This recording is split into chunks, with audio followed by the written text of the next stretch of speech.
Qala al-musannif rahimahullah ta'ala nafa'ana Allahu bihi wa bi'ulumihi wa 'ulumikum wa amaddana bi asrarih wa a'ada 'alaina min barakatihi amin ila an qala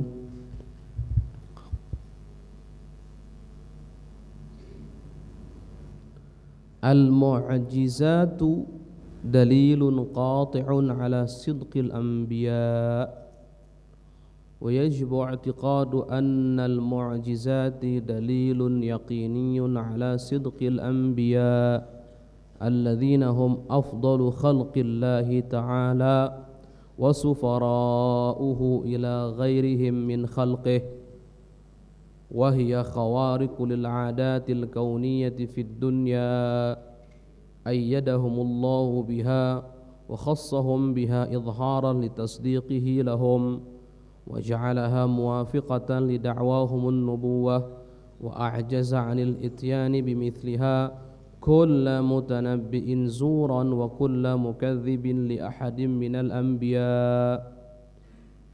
Di kitab kalian ada ini? Di kitab kalian ada dicetakan yang biasa yang ada di tangan kalian semua. Memang naskah ini tidak ada. Naskah ini tidak ada. Tapi naskah ini ada di beberapa versi kitab Sulamut Taufik, dan itu yang kita kaji, kita ambil. Jadi nanti anak-anak santri untuk kekurangan naskah ini bisa nanti disalin ya, bisa disalin atau boleh juga dikopi nanti agar kitab yang ada di kalian semuanya jadi lengkap.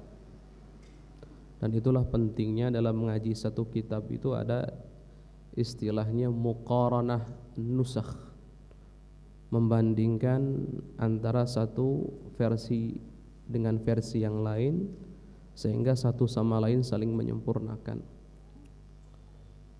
Satu sama lain saling menyempurnakan. Kalau ini tidak ada dicetakan kitab yang ada di tangan kalian, maka perhatikan baik-baik. Perhatikan baik-baik.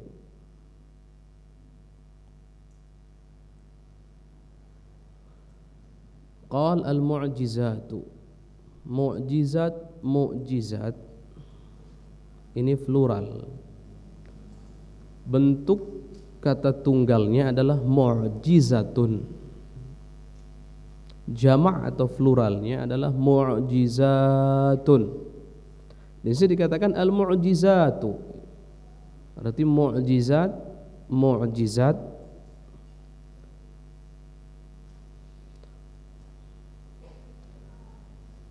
dalilun adalah suatu dalil. Dalil, petunjuk, bukti, itu maknanya sama. Qati'un, yang pasti. Yang pasti.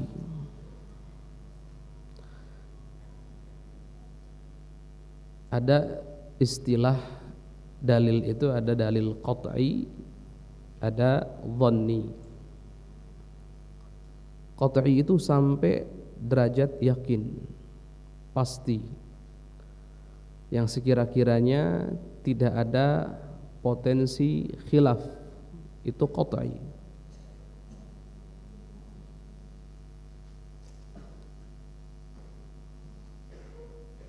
Kalau dhanni masih ada kemungkinan-kemungkinan yang dengan kemungkinan tersebut permasalahan akan menjadi permasalahan yang debatable, yang mungkin diperselisihkan. Mu'jizat ini adalah dalil qati', dalil yang pasti. Ala sidqil anbiya, menunjukkan kebenaran para nabi-nabi utusan Allah Subhanahu wa taala. Pada pertemuan lalu kita sudah jelaskan definisi daripada mukjizat, pengertian daripada mukjizat. Kemudian perbandingan antara mukjizat dan perkara-perkara lain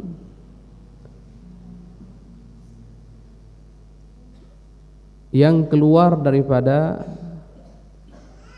sunan at-tabi'iyah, peraturan alam semesta di dunia ini. Ini pada pertemuan lalu sudah kita bahas, ada mukjizat, ada karamat, ada irhasat, kemudian ada ma'unah, kemudian ada ihanah, ada juga istidraj. Ini sudah dibahas pada pertemuan lalu.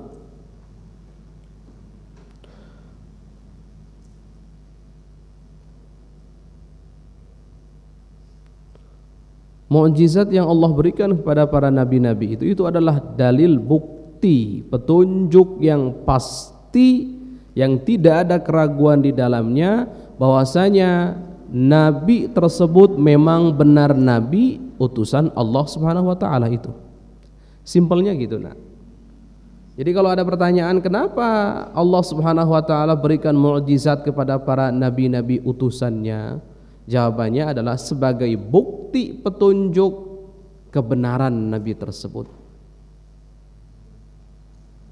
Kalau seandainya tidak ada bukti yang khusus, petunjuk yang khusus, maka setiap orang bisa ngaku jadi nabi. Dan manusia, hamba-hamba Allah akan sulit membedakan mana nabi yang asli dan mana nabi yang palsu. Untuk membedakan mana nabi yang asli, mana nabi yang palsu, mana yang jujur, tulus, mana yang pendusta, untuk membedakannya adalah melihat pada satu bukti, tanda yang Allah berikan kepada nabi yang asli. Apa itu? Mu'jizat. Mu'jizat. Ya, jadi itu ya.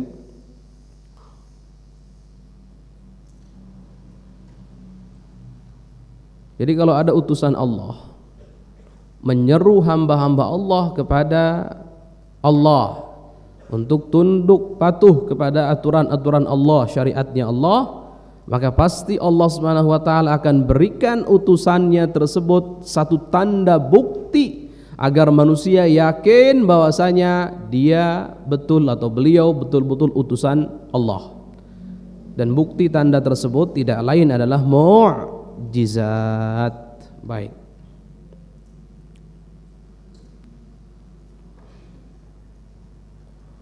Wa yajibu i'tiqadu anna al-mu'jizati dalilun yaqiniyun ala sidqil anbiya. Nah, sekarang kalian sudah tahu bahasanya mukjizat itu adalah dalil, bukti, petunjuk yang pasti akan kebenaran seorang nabi, akan keaslian seorang nabi. Lantas apa yang harus kita lakukan kalau seperti itu? Setelah kita tahu seperti itu, wajib diyakini oleh kita bahwasanya yang namanya mukjizat itu betul-betul dalil, bukti, petunjuk, yakin, yang tidak ada keraguan sedikit pun di dalamnya, atas kejujuran, petunjuk atas kejujuran seorang nabi. Jadi yang kita harus lakukan adalah meyakini. Wajib tidak hukum yakin ini wajib. Siapapun yang tidak yakin bahwasanya mukjizat itu adalah bukti kenabian atau bukti benarnya seorang nabi, bukti keaslian seorang nabi utusan Allah, maka akidahnya rusak.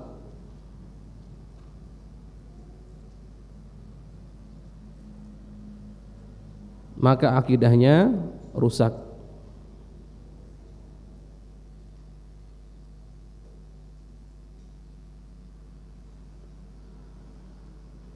Nah, sekarang kalian sudah belajar bukti kebenaran seorang nabi adalah mukjizat. Harus kalian yakini.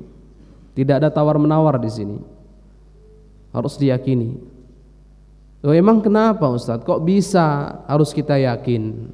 Nah, kita kembali kepada definisi mukjizat. Kemudian kita akan tambah penjelasan sehingga dari penjelasan tersebut kita bisa yakin dan memang wajib kita yakini bahwasanya mukjizat itu adalah dalil atas kebenaran seorang nabi. Apa itu mukjizat? Mukjizat adalah pertama, unsur pertama adalah mukjizat adalah amrun khariq lil adah. Dicatat nak semuanya. Dicatat. Di kalian tidak ada ini. Dicatat, banin, banat semuanya dicatat.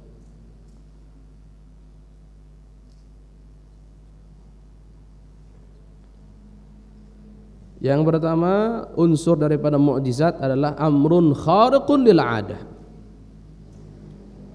Satu perkara yang keluar daripada adah. Adah di sini adalah al-adah al-kauniyah.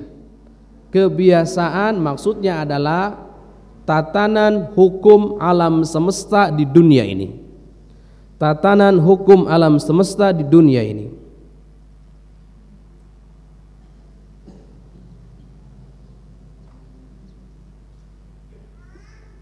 Dicatat ya, yang enggak nyata nanti para muraqib-muraqibahnya yang keluar nanti tolong dicek satu-satu.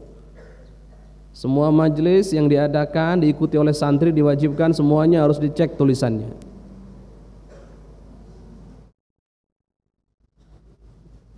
Unsur pertama adalah amrun khariqun lil adah, perkara yang keluar daripada tatanan hukum alam semesta di dunia ini.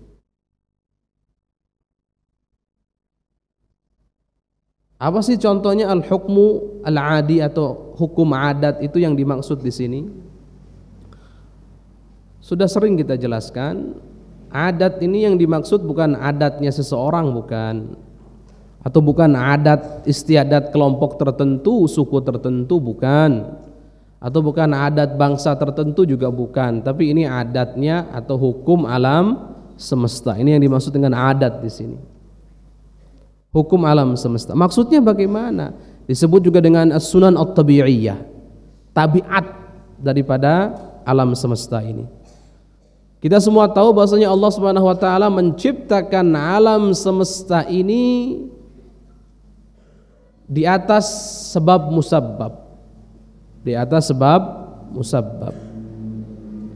Allah ciptakan alam semesta ini memang di atas sebab musabbab. Dan sebab musabbab ini, hubungan sebab musabbab ini antara sebab dengan musabbab ini disebut dengan hukum adat. Adat kebiasaan alam semesta. Contohnya apa? Contohnya adalah api bisa membakar. Api bisa membakar. Dari mana kita tahu bahwasanya api bisa membakar? Apakah akal kita dengan mencerna arti daripada api langsung memahami bahwasanya api bisa membakar? Tidak. Tidak. Tapi harus dengan apa? Harus dengan praktek pembuktian di lapangan bahwasanya api bisa membakar. Ilmu yang kita miliki bahwasanya api itu bisa membakar itu dihasilkan daripada berulang-ulangnya kejadian api bisa membakar sesuatu yang menempel dengannya. Berulang-ulang terjadi seperti itu sehingga kita menyimpulkan bahwasanya api bisa membakar atas dasar hukum adah kebiasaan alam semesta yang Allah buat. Maksudnya kalau seperti itu, kalau Allah tidak berkehendak, api tidak akan membakar. Api adalah api, membakar adalah membakar. Jadi api membakar itu bukan kobarannya, membakar itu adalah hasil daripada adanya api. Hubungan antara api ketika ditempelkan dengan sesuatu akan terbakar. Ini adalah dua hal yang berbeda. Api membakar, ini adalah dua hal yang berbeda. Tapi Allah jadikan api sebab adanya perkara yang terbakar. Nah ini namanya perkara ini adalah perkara hukum adat kebiasaan. Kalau seandainya ada orang tidak bisa terbakar api, maka orang tersebut keluar daripada hukum tatanan alam semesta di dunia ini. Air itu bisa membuat kita menjadi segar. Air bisa membuatnya segar. Iya, ente haus coba. Kita haus, kalau minum jadi segar. Keringetan habis olahraga, keringetan, masya Allah. Atau seharian belajar keringetan, kemudian mandi, jadi segar atau tidak? Segar. Ada air, ada segar. Air bisa menjadi segar dari mana kita tahu? Air bisa menjadi segar dari percobaan yang kita lakukan berulang-ulang. Atau kesimpulannya kita ambil daripada hukum alam semesta ini. Jelas atau tidak? Nah, itu contohnya. Adanya anak. Itu karena adanya bapak dan ibu, orang tua. Betul atau tidak? Adanya anak karena adanya orang tua. Jadi yang pengen punya anak ya nikah. Ini jangan sampai ngomong pengen punya anak tapi nggak nikah. Menurut standar atau menurut hukum alam semesta, tabiat alam semesta ini nggak bakal terjadi, tidak akan pernah terjadi. Tapi ini hukum al-hukmul adi, hukum adat, hukum alam semesta ini di dunia ini yang Allah buat. Ini buatan Allah. Kalau Allah mau, Allah berkehendak, ada seseorang manusia tidak terlahir dari seorang manusia lain, tanpa ayah dan tanpa ibu. Siapa itu? Nabiullah Adam. Ada juga seorang anak tanpa ayah. Siapa itu? Nabiullah Isa. Apakah itu maksudnya adalah tidak? Apakah maksudnya adalah mustahil? Tidak. Secara akal itu tidak mustahil, karena Allah mampu menciptakan seorang manusia tanpa tanpa orang tua, ayah atau ibu. Mampu bagi Allah, mudah itu. Ini masuk dalam tatanan hukum alam semesta, adat kebiasaan alam semesta. Nah, yang namanya mukjizat itu apa sih? Perkara, unsur pertama adalah perkara yang keluar daripada hukum tatanan atau tatanan hukum alam semesta tadi itu. Sebab musabab yang Allah buat.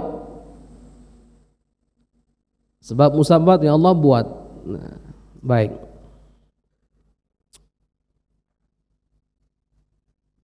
Ini yang pertama, amrun khariqun lil adah.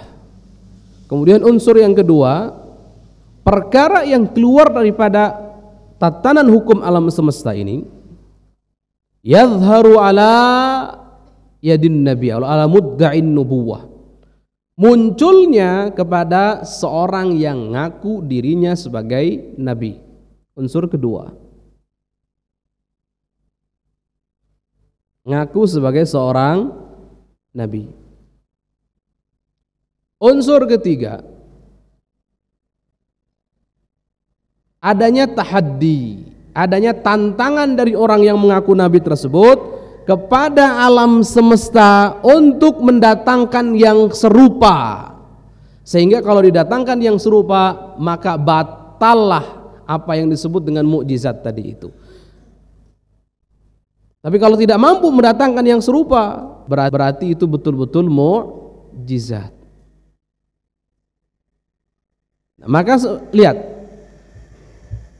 sekali lagi diingatkan bahwasanya tidak mukjizat itu bukan hanya sekedar perkara yang di luar daripada kebiasaan atau hukum alam semesta, bukan.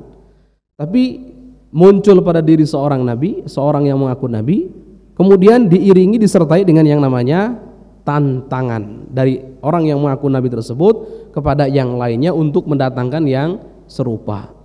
Nah, kenapa kita harus yakini bahwasanya mukjizat dengan tiga unsur intinya ini kok merupakan dalil yang meyakinkan, sangat yakin bahwasanya orang yang muncul pada dirinya mukjizat tersebut adalah nabi yang benar? Kenapa harus seperti itu? Maka jawabannya, karena mukjizat itu sama seperti, lihat, sama seperti sharihut tasdiq. Jadi membenarkan yang sangat jelas. Jadi seperti pembenaran dari Allah Subhanahu wa taala yang sangat jelas. Sama seperti Begini, mukjizat itu adalah pembenaran dari Allah Subhanahu wa taala yang sangat-sangat nampak jelas, sama seperti perkataan seseorang shadaqa abdi. Perkataan Allah shadaqa abdi. Jadi coba bayangkan. Ini contohnya begini, analoginya begini. Ada seseorang, orang ini dalam satu perkumpulan yang sangat besar. Dalam suatu perkumpulan yang sangat besar, di depan seorang raja. Depan seorang raja.